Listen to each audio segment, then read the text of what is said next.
जय श्री कृष्ण। आप सभी का स्वागत है आपके अपने YouTube चैनल भक्ति कथा ऑफिशियल में। सबसे पहले मैं आप सभी से क्षमा चाहती हूँ कि पिछले कुछ दिनों से नियमित रूप से वीडियो प्रस्तुत नहीं कर पा रही थी। मेरी तबीयत थोड़ी ख़राब चल रही थी और शरीर में भी कमज़ोरी थी, इसलिए डॉक्टर ने कुछ दिन का आराम करने के लिए सलाह दी थी। लेकिन भक्तों, मन तो प्रभु की कथा में ही लगा रहता है। जब भी आंखें बंद करती थी तो बस श्री हरि का नाम ही स्मरण में आता था। इस विश्राम के समय में मैंने एक बात गहराई से अनुभव की कि शरीर थक सकता है, आवाज़ रुक सकती है, लेकिन भक्ति कभी नहीं रुकती। प्रभु का नाम ही वह औषधि है जो भीतर से शक्ति देता है।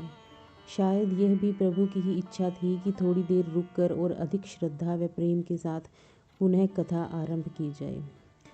आज मैं पूर्ण समर्पण और कृतज्ञता के साथ आपके समक्ष लेकर आई हूँ फाल्गुन मास कथा के अध्याय 14, 15, 16, 17 और 18। भक्तों, फाल्गुन मास केवल एक माह नहीं है, यह प्रेम, त्याग, तप और कृपा का उत्सव है। यह वही महीना है जिसमें प्रकृति रंगों से भर उठती है, वृक्षों में नई कोपलें फूटती हैं और वातावरण में उल्लास फैल जाता है। उसी प्रकार जब मन में भक्ति का फाल्गुन आता है तो आत्मा में भी प्रेम और शक्ति के रंग खिल उठते हैं। अब तक की कथा में हमने जाना कि कैसे श्रद्धा से किया गया छोटा सा जप भी जीवन बदल सकता है। अब अध्याय 14 से 18 में कथा और भी गहन होती जाती है। भक्तों, जब मेरी तबीयत ठीक नहीं थी तब मैंने यही अनुभव किया कि जीवन में स्वास्थ्य भी प्रभु की ही देन है। हम अक्सर भागदौड़ में यह भूल जाते हैं कि शरीर भी मंदिर है, उसे विश्राम देना भी आवश्यक है। उस समय मैंने निरंतर मन ही मन हरि नाम जपा और सच कहूँ तो उसी से भीतर शांति मिली। आप सभी के संदेश, आशीर्वाद और प्रेम ने भी मुझे बहुत शक्ति दी। यह केवल एक चैनल नहीं, यह एक परिवार है। यहाँ हम सब मिलकर भक्ति की यात्रा कर रहे हैं। आज की यह विशेष प्रस्तुति केवल कथा नहीं, यह पुनः आरंभ है। यह आभार है प्रभु का और आप सभी का। फाल्गुन मास की इन 5 अध्यायों में हम जानेंगे श्रद्धा की शक्ति, नाम स्मरण का प्रभाव, दान और त्याग का महत्व, सामूहिक भक्ति का चमत्कार और अंततः ईश्वर की असीम करुणा। कृपया कथा सुनते समय मन को शांत रखें। यदि संभव हो तो दीपक जलाकर बैठें। कुछ क्षण आंखें बंद कर श्री हरि का स्मरण करें, क्योंकि कथा केवल सुनने की वस्तु नहीं, कथा अनुभव करने की प्रक्रिया है। यदि कभी जीवन में कठिन समय आए तो इन अध्यायों को याद कीजिएगा। जैसे फाल्गुन की ठंडी हवा के बाद रंगों का उत्सव आता है, वैसे ही दुख के बाद सुख अवश्य आता है। प्रभु कभी भी अपनी भक्त की पुकार अनसुनी नहीं करते। कभी परीक्षा लेते हैं, कभी विश्राम देते हैं और अंततः कृपा अवश्य बरसाते हैं। तो आइए पूर्ण श्रद्धा, विश्वास और प्रेम के साथ प्रवेश करें फाल्गुन मास कथा अध्याय 14 की ओर। फाल्गुन मास का शुभारंभ होते ही नंदपुर नामक गांव में आध्यात्मिक वातावरण छा गया था। वृक्षों पर नई कोपलें फूट चुकी थी, आम्रवन में बौर की सुगंध फैल रही थी और मंदिरों में हरिनाम संकीर्तन की ध्वनि गूंजने लगी थी। उसी ग्राम में हरिदास नाम का एक साधारण किसान रहता था, जिसका जीवन कठिनाइयों से भरा हुआ था, परंतु हृदय श्रद्धा से परिपूर्ण था। उसकी छोटी सी भूमि थी जिस पर वर्ष भर की मेहनत से ही परिवार का पालन होता था।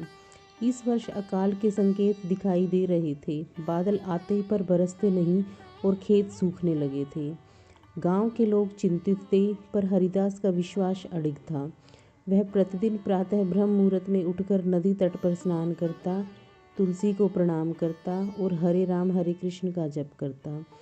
उसकी पत्नी कभी कभी व्यथित होकर कहती, केवल नाम जपने से क्या होगा, खेत सूख रहे हैं। तब हरिदास मुस्कुरा कर कहता, जो फाल्गुन में रंग भरता है वही सूखी धरती में भी जीवन भर सकता है। एक दिन परिस्थिति अत्यंत विकट हो गई। खेत पूरी तरह फट चुके थे, अन्न का भंडार समाप्त हो गया था और बच्चों की आंखों में भूख छलक रही थी। गांव के लोग धनवान साहूकार के पास सहायता के लिए गए, परंतु उसने ऊंचे ब्याज पर ही ऋण देने की शर्त रखी। हरिदास ने ऋण लेने से इनकार कर दिया और कहा, मैं प्रभु की परीक्षा में ऋणी नहीं बनूंगा। उसी रात उसने मंदिर में अखंड दीप जलाकर संकल्प लिया कि कि जब तक वर्षा नहीं होगी वह निरंतर का कीर्तन करता रहेगा। धीरे धीरे कुछ और ग्रामीण भी उसके साथ जुड़ गए। फाल्गुन की ठंडी हवा में भक्ति की अग्नि प्रज्वलित हो उठी। तीसरे दिन आकाश में घने बादल उमड़ आए।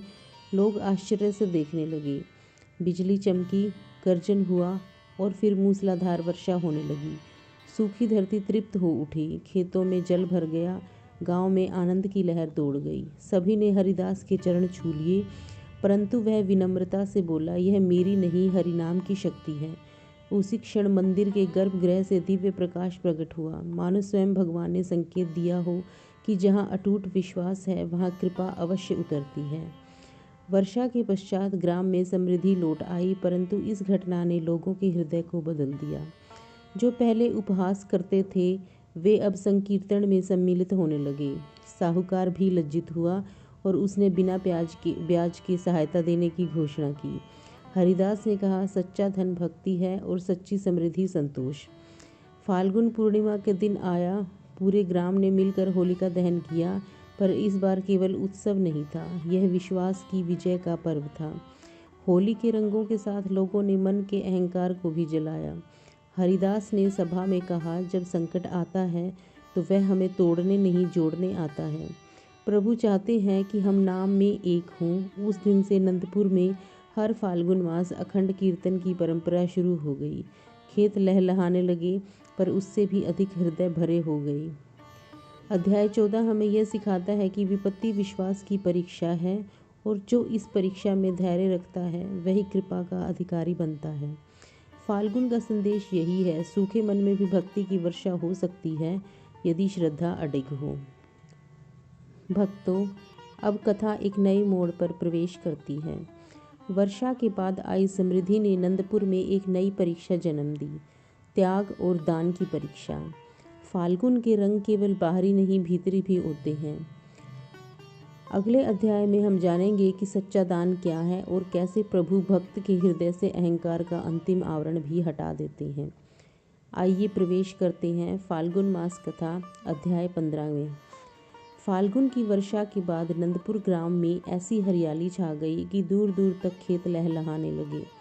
जहाँ पहले सूखी दरारें थी वहाँ अब जीवन की तरंगें उठ रही थी। हरिदास के खेत में इस बार इतनी उपज हुई कि उसने पहले कभी स्वप्न में भी न सोचा था। गांव के लोग उसे भाग्यशाली कहने लगे। कुछ ने तो यह भी कहना शुरू कर दिया कि उसकी भक्ति के कारण ही पूरे गांव को वर्षा का वरदान मिला। धीरे धीरे लोगों के मन में उसके प्रति आदर बढ़ने लगा, पर उसी आदर ने साथ एक सूक्ष्म परीक्षा भी आरंभ हुई। गांव के मुखिया ने घोषणा की कि इस वर्ष फाल्गुन पूर्णिमा पर भव्य उत्सव होगा और हर घर से दान एकत्र किया जाएगा। सभी ने अपनी सामर्थ्य के अनुसार अन्न, वस्त्र और धन अर्पित किए। जब हरिदास की बारी आई तो उसने अपने नए भंडार को देखा, भरा हुआ अन्नगार, ताज़ा गेहूं की बालियां और घर में पहली बार सुख समृद्धि का अनुभव। उसकी पत्नी ने धीरे धीरे से कहा, इस बार थोड़ा कम देना, भविष्य का भी विचार करो। परंतु हरिदास के भीतर कुछ और ही चल रहा था। उसे स्मरण आया वह दिन जब उसके पास देने के लिए केवल मुट्ठी भर चना था और उसने उसे भी साधु को अर्पित कर दिया था। उसने मुस्कुराकर कहा, जिसने वर्षा दी वही भविष्य भी देगा। उसने अपने भंडार का आधा भाग दान में दे दिया। लोग चकित रह गए। कुछ ने प्रशंसा की, कुछ ने उसे मूर्ख कहा। तभी गांव में एक वृद्ध सन्यासी आए। उन्होंने सभा में कहा, दान वह नहीं जो सुविधा से दिया जाए, दान वह है जो विश्वास से दिया जाए। उन्होंने हरिदास को आशीर्वाद दिया और बोले, सच्चा दान अहंकार का होता है। यह सुनकर हरिदास के हृदय में गहराई तक यह वाक्य उतर गया। उसी रात उसने मंदिर में बैठकर चिंतन किया। क्या उसके भीतर कहीं यह भाव तो नहीं आ गया कि वर्षा उसकी भक्ति से हुई? क्या कहीं सूक्ष्म गर्व ने तो जन्म नहीं ले लिया? वह रो पड़ा और बोला, प्रभु, यदि मेरे मन में रत्ती भर भी अहंकार हो तो उसे भी आप ही हर लें। फाल्गुन की शीतल हवा में उसकी प्रार्थना विलीन हो गई। अगले दिन एक अप्रत्याशित घटना हुई। गांव के बाहर बसे कुछ निर्धन परिवारों के घरों में आग लग गई। अन्न, वस्त्र सब जलकर राख हो गया। पूरा गांव इकट्ठा हुआ, सभी चिंतित थे। तभी हरिदास बिना विलंब अपने घर गया और शेष भंडार भी उन परिवारों में बांट आया। उसकी पत्नी की आंखों में आंसू थे, पर इस बार वे दुख के नहीं, गर्व और भक्ति के थे। उसने कहा, अब समझी कि सच्ची समृद्धि क्या है। गांव के लोग भी प्रेरित हुए और सभी ने मिलकर उन परिवारों को फिर से बसाया। उसी संध्या मंदिर में भव्य कीर्तन हुआ। सन्यासी पुनः प्रकट हुए और बोले, जहाँ त्याग है वहीं भगवान का स्थायी निवास है। उसी क्षण आकाश में अद्भुत आभा दिखाई दी, मानव देवताओं ने पुष्प वर्षा की हो। हरिदास के मन से गर्व का अंतिम कण भी विलीन हो गया। उसे अनुभव हुआ कि दान देने वाला वह नहीं, स्वयं प्रभु है। वह तो केवल माध्यम है। अध्याय 15 हमें ये शिक्षा देता है कि फाल्गुन के रंग केवल बाहर नहीं, भीतर भी खिलते हैं। जब मन से स्वार्थ का रंग मिटता है, तभी प्रेम का सच्चा रंग चढ़ता है। संकट में विश्वास रखना सरल है, पर समृद्धि में विनम्र रहना ही वास्तविक साधना है। फाल्गुन हमें सिखाता है कि जितना बांटोगे उतना बढ़ेगा, चाहे वह अन्न हो, प्रेम हो या फिर श्रद्धा। भक्तों, अब आगे की कथा में हम सुनेंगे कि क्या होगा जब परिस्थितियां फिर से बदलेंगी। क्या समृद्धि स्थायी रहेगी या प्रभु भक्त को और ऊंचे सोपान पर ले जाने के लिए नई लीला रचेंगे। चलिए अब कथा प्रवेश करती है एक ऐसे अध्याय में जहां विश्वास, त्याग और धैर्य तीनों का संगम होगा। आइए प्रवेश करें फाल्गुन मास कथा अध्याय 16 में। फाल्गुन की मधुर बयार अब भी नंदपुर गांव में बह रही थी, पर जीवन की धारा कभी एक समान नहीं रहती। वर्षा और समृद्धि के बाद धीरे धीरे समय ने नया मोड़ लिया। इस बार संकट बाहर से नहीं, भीतर से आया। हरिदास के बड़े पुत्र को गंभीर ज्वर ने घेर लिया। वैद्य बुलाए गए, औषधि दी गई, पर ज्वर उतरने का नाम नहीं ले रहा था। गांव में फिर से चिंता फैल गई। जो लोग पहले उसकी भक्ति की प्रशंसा करते थे, वही अब कानाफूसी करने लगे। इतनी पूजा के बाद भी यह दुख हरिदास का मन क्षण भर के लिए डोल उठा, पर तुरंत उसने स्वयं को संभाला। वह पुत्र के सिरहाने बैठकर हरिनाम जपता रहा। उसकी पत्नी की आंखें आंसुओं से भरी थी। उसने पूछा, क्या प्रभु फिर परीक्षा ले रहे हैं? हरिदास ने धीमे स्वर में कहा, जब तक श्वास है, विश्वास है। रात गहराती गई, ज्वर और तेज हो गया। गांव के लोग इकट्ठा हो गए। किसी ने कहा शहर ले चलो, तो किसी ने कहा यज्ञ कराओ। हरिदास ने निर्णय लिया कि मंदिर में अखंड संकीर्तन होगा। पूरा गांव इकट्ठा हुआ, दीपक जलाए गए, मृदंग और झांझ की ध्वनि उठी और हरे राम हरे कृष्णा की गूंज वातावरण में फैल गई। 3 दिन तक निरंतर कीर्तन चलता रहा। हरिदास ने अन्न जल का त्याग कर दिया और केवल प्रभु के चरणों में ध्यान लगाए रखा। तीसरी रात्रि जब सब थक चुके थे, मंदिर में अद्भुत शांति छा गई। ऐसा लगा मानो समय ठहर गया हो। उसी क्षण हरिदास के पुत्र का ज्वर उतरने लगा। धीरे धीरे उसकी आंखें खुली। उसने धीमे स्वर में कहा, पिताजी, मैंने स्वप्न में एक दिव्य प्रकाश देखा। किसी ने मेरे मस्तक को स्पर्श किया। यह सुनते ही सबकी आंखों में आंसू आ गए। वैद्य ने आश्चर्य से कहा, यह तो चमत्कार है। पर हरिदास ने हाथ जोड़कर कहा, यह चमत्कार नहीं, यह कृपा है। पुत्र के स्वस्थ होते ही गांव में आनंद की लहर दौड़ गई। पर हरिदास के मन में एक और गहरी अनुभूति जागी। उसने समझ लिया कि भक्ति केवल सुख पाने का साधन नहीं, बल्कि दुख में भी स्थिर रहने की शक्ति है। कुछ दिनों बाद वही सन्यासी पुनः ग्राम में आए। उन्होंने कहा, भक्त की सबसे बड़ी परीक्षा तब होती है जब उसके अपने प्रियजन संकट में हों। यदि उस समय भी वह ईश्वर पर दोष न लगाए तो समझो वह सच्चा साधक है। हरिदास ने उनके चरणों में प्रणाम किया। उसने अनुभव किया कि उसके भीतर का भय अब समाप्त हो चुका है। उसे अब न धन का मोह था, न हानि का डर। वह जान चुका था कि जीवन और मृत्यु दोनों प्रभु की लीला है। फाल्गुन पूर्णिमा समीप थी। इस बार ग्राम में कीर्तन और भी अधिक श्रद्धा से हुआ। लोगों ने केवल वर्षा या स्वास्थ्य के लिए नहीं, बल्कि आंतरिक शांति के लिए नाम जपा। अध्याय 16 हमें यह सिखाता है कि भक्ति का सर्वोच्च रूप धैर्य है। जब जीवन डगमगाए, तब जो मन अचल रहे वही सच्चा विश्वास है। फाल्गुन का संदेश यहाँ और गहरा हो जाता है। रंग केवल उत्सव का प्रतीक नहीं, बल्कि उस अटूट भरोसे का प्रतीक है जो हर परिस्थिति में प्रभु पर टिका रहता है। भक्तों, विश्वास और त्याग के बाद अब धैर्य की परीक्षा भी पूर्ण हुई। हरिदास का मन अब और अधिक निर्मल हो चुका था, परंतु प्रभु की लीला केवल एक परिवार तक सीमित नहीं रहती। अब कथा एक व्यापक रूप लेती है, जहाँ पूरा ग्राम एक साथ परीक्षा से गुजरेगा। जब सामूहिक संकट आएगा तब क्या सभी उसी दृढ़ता से खड़े रह पाएंगे? क्या सामूहिक भक्ति भी उतनी ही प्रभावशाली होगी जितनी व्यक्तिगत श्रद्धा? चलिए अब प्रवेश करते हैं फाल्गुन मास कथा अध्याय 17 की ओर। फाल्गुन पूर्णिमा निकट थी। नंदपुर ग्राम में होलिकोत्सव की तैयारी चल रही थी। घर घर में रंग घोले जा रहे थे, मंदिर में पुष्पों की सजावट हो रही थी और संध्या समय कीर्तन की ध्वनि वातावरण को मधुर बना रही थी। परंतु अचानक प्रकृति ने अप्रत्याशित करवट ली। एक रात भयंकर आंधी चली, बादलों का गर्जन हुआ पर वर्षा नहीं हुई। उल्टे खेतों पर ओलावृष्टि होने लगी। कुछ ही क्षणों में लहलहाती फसलें झुक गई, कई खेत नष्ट हो गए। गांव के लोगों पर मानो वज्रपात हो गया। अभी अभी मिली समृद्धि जैसे फिर संकट में बदल गई। लोग घबराकर मंदिर की ओर दौड़े। किसी ने कहा यह अशुभ संकेत है, किसी ने कहा देवता रुष्ट हो गए, पर हरिदास शांत था। उसने सबको एकत्र कर कहा, डर से नहीं, नाम से समाधान होगा। उसी क्षण उसने अखंड सामूहिक संकीर्तन का प्रस्ताव रखा। इस बार केवल कुछ लोग नहीं, पूरा ग्राम एक साथ बैठा। स्त्री, पुरुष, वृद्ध, बालक सब एक स्वर में ही हरि नाम का जाप करने लगे। मंदिर के दीपक तेजी से जल उठे। 3 दिनों तक निरंतर भजन चलता रहा। भोजन सामूहिक रूप से बांटा गया, किसी ने किसी को दोष नहीं दिया। चौथे दिन प्रातः जब लोग खेतों की ओर गए तो उन्होंने अद्भुत दृश्य देखा। ओलों से क्षतिग्रस्त फसल के बीच नई कोपलें फूटने लगी थी।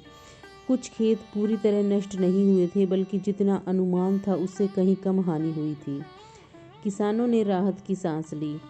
उसी समय ग्राम के बाहर से व्यापारी आए और उन्होंने घोषणा की कि वे नंदपुर की फसल उचित मूल्यों पर खरीदेंगे। यह समाचार सुनते ही लोगों ने इसे प्रभु की कृपा माना। हरिदास ने कहा, जब मन एक हो जाए तो संकट भी छोटा हो जाता है। उसी संध्या मंदिर में भव्य आरती हुई। आकाश में इंद्रधनुष प्रकट हुआ। फाल्गुन के रंगों जैसा 7 रंगों का प्रकाश। सन्यासी फिर प्रकट हुए और बोले, व्यक्तिगत भक्ति आत्मा को स्थिर करती है, पर सामूहिक भक्ति समाज को सुरक्षित करती है। उन्होंने समझाया कि संकट प्रकृति का नियम है, पर एकता उसका उत्तर है। ग्रामवासियों ने संकल्प लिया कि हर वर्ष फाल्गुन पूर्णिमा से पहले 3 दिन सामूहिक संकीर्तन अवश्य करेंगे। इस घटना के बाद नंदपुर केवल एक गांव नहीं रहा, वह भक्ति का केंद्र बन गया। आसपास के ग्रामों से लोग आने लगे।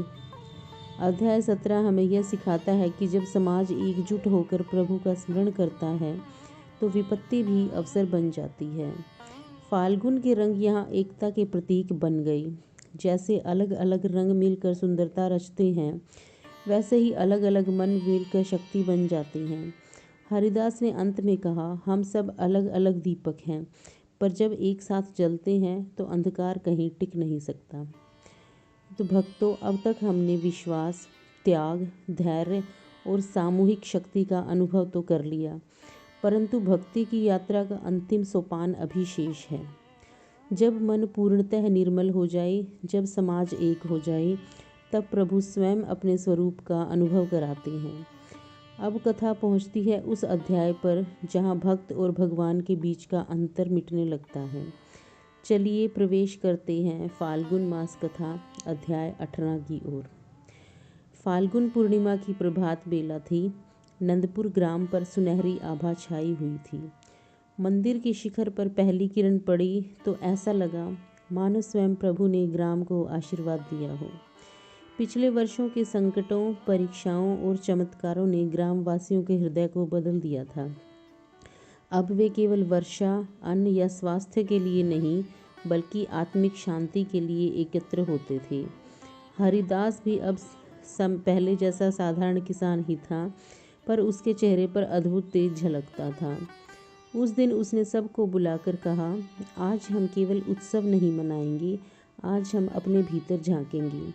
मंदिर में अखंड दीप प्रज्वलित किया गया। कीर्तन प्रारंभ हुआ। जैसे जैसे नाम स्मरण बढ़ता गया, वातावरण में एक अलौकिक शांति फैलती गई। उसी समय एक अनजान यात्री ग्राम में आया। उसके वस्त्र साधारण थे, पर नेत्रों में दिव्य चमक थी। वह चुपचाप मंदिर के कोने में बैठ गया। कीर्तन के पश्चात उसने मधुर स्वर में कहा, भक्ति का अंतिम चरण क्या है? सब मौन हो गए। हरिदास ने उत्तर दिया, समर्पण। तो यात्री मुस्कुराया, और समर्पण का फल? हरिदास ने आंखें बंद कर कहा, प्रभु का अनुभव। तभी मंदिर में अद्भुत प्रकाश फैल गया। सभी ने देखा कि वह यात्री दिव्य स्वरूप धारण कर चुका है। वह स्वयं श्री हरि थे। ग्रामवासी स्तब्ध रह गए। भगवान ने कहा, तुमने वर्षा में विश्वास रखा, समृद्धि में त्याग किया, दुख में धैर्य रखा और संकट में एकता दिखाई। अब तुमने मुझे बाहर नहीं भीतर पाया है। यह कहकर उन्होंने आशीर्वाद दिया।